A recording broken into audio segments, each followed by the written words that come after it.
के अपना खुशी मिली। राजा जी के कोठवा में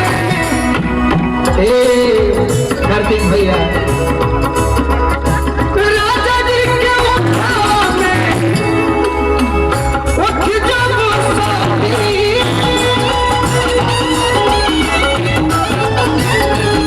राजा जी के कोठवा में उठ जब सोती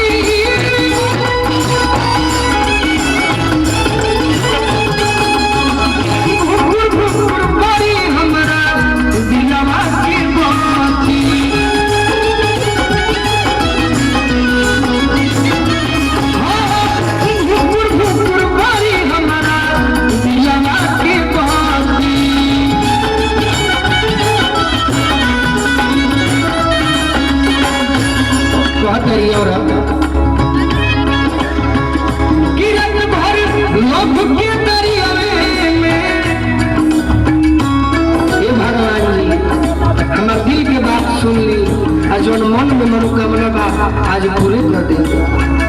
किरण भर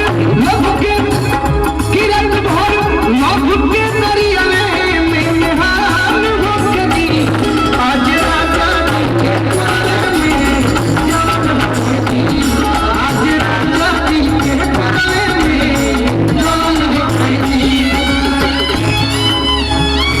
बाबा धीरे भैया बोला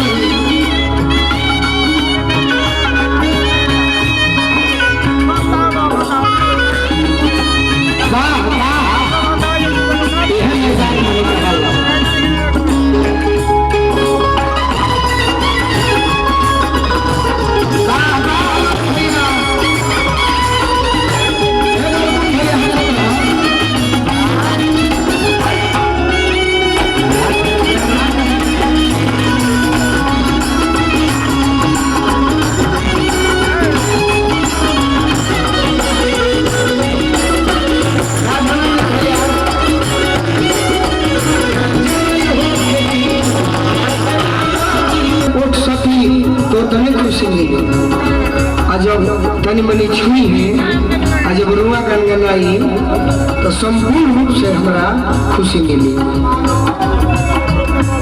कहते लइके रुआ गनगनाई